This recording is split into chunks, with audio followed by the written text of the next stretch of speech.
going to be showing you how to make 3 levels of chocolate frosting. Now, if you ask me, the frosting is better than the cake. Frosting is a pretty big deal to me. It's basically the main part, right? And I believe that a really good frosting can save a very average cake. Chocolate frosting can be done in so many different ways. It can be sweet, it can be rich, it can be fudgy. So today I'm going to give you my recipes for an easy, intermediate and expert level chocolate frosting that you can make at home with just a few ingredients. So if you love frosting, don't forget to like, subscribe if you're not already, and let's begin.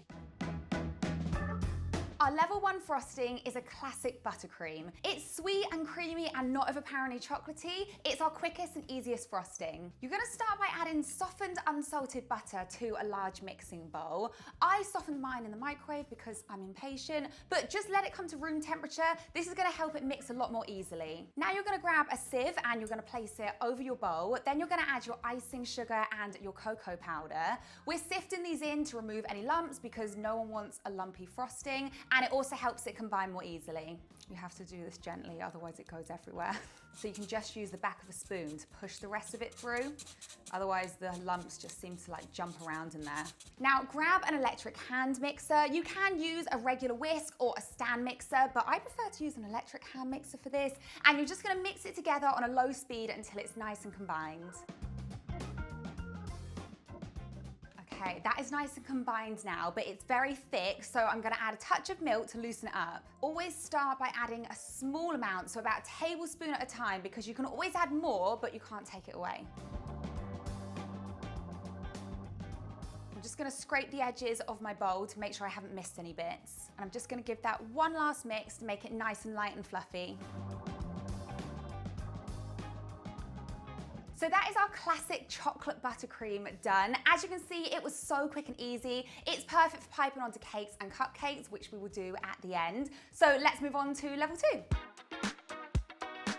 Okay, this is the level 2 frosting. This is a chocolate ganache frosting. It's so rich and chocolatey, perfect if you love dark chocolate and want a really decadent topping. You're gonna start by chopping up some dark chocolate. I like to use around 50% cocoa for this frosting because it has a perfect balance of richness and sweetness. This is just a Sainsbury's own brand one, but it works really well and it tastes good as well.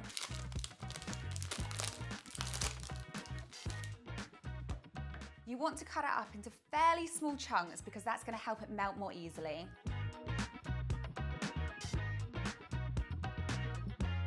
I'm just going to transfer this into a heat-proof bowl and then just set it aside.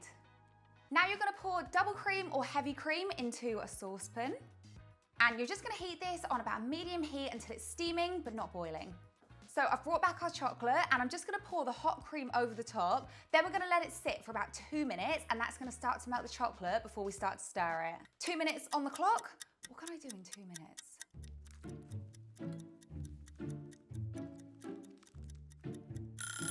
Apparently not a Rubik's Cube. Now I'm just gonna stir these together gently until it's almost fully combined. It doesn't look that nice at first, but I promise it will look really good. Now that's fully combined, you can just leave it like this, but today I'm gonna make it super glossy by adding in some butter. This is just unsalted butter and it's totally optional, by the way. You don't have to do this. You're just gonna add the butter in and stir it in until it's combined. As that butter is melting in, you can see that it's already turning shinier. So that is now done and it looks amazing. So you can actually use this chocolate ganache just like this, like nice and runny. I like to top my cheesecakes with chocolate ganache. I think it tastes amazing. I think it makes them look amazing. It also covers any imperfections as well. Chocolate ganache is just perfect for stuff like that.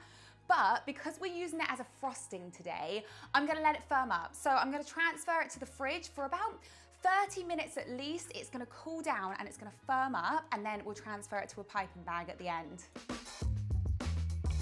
Onto the final frosting, it just had to be a chocolate fudge frosting. Even though this is the expert level frosting, it's still nice and easy to make and you only need 5 ingredients. This is the kind of frosting you would find on a really good chocolate fudge cake. So let's make it. Like the last frosting, we're gonna start by chopping up some dark chocolate. I'm using the exact same one as before, so 50% cocoa.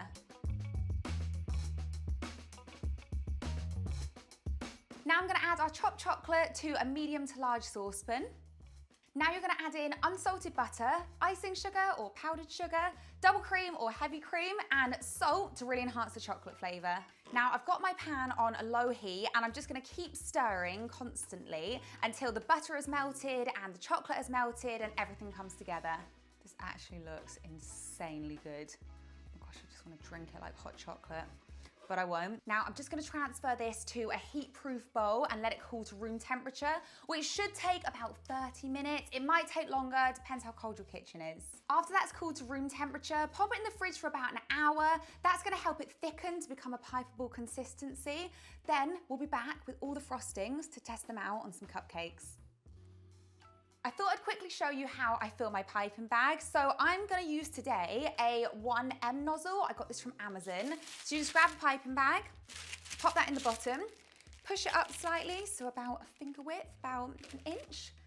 Snip off the bottom, and then push it down firmly. Place it over a tall glass, and then just pull it down. And that is it. And now I'm just gonna scoop in the frosting. So this is our level 1 frosting. And then when it gets too risky to add any more, just pull that up. Try not to let it scrape the edges. And then just continue filling. Oh, drop some. Once that's full, just twist the top. Don't squeeze too hard, otherwise it will come out the bottom. And then I like to grab one of these little clips, that like a sandwich bag clip, is that what it's called? And just clip that at the top. And then that makes it easier to grip and it stops it from coming out the top as well. Let's do the other two and then I'll be back to pipe this onto our cupcakes. It's time to test our frostings. This is the level 1 frosting, which I'm gonna pipe onto the yellow cupcake.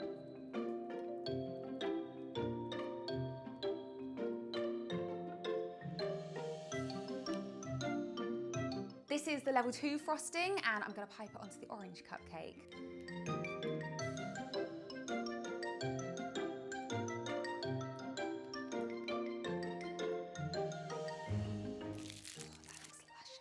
And finally, the level 3 frosting onto the red cupcake.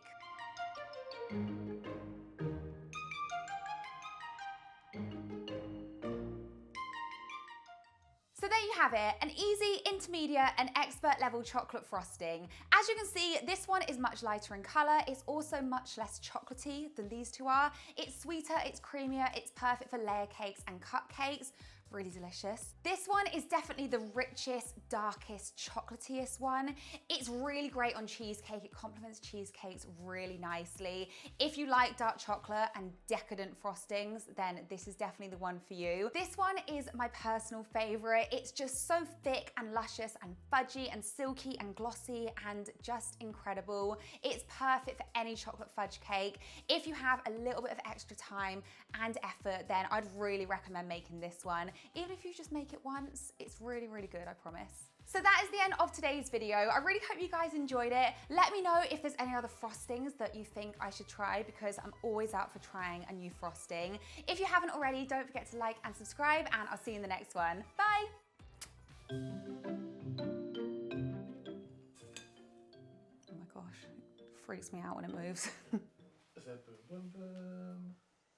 Maybe say frosting, frosting, bum bum bum.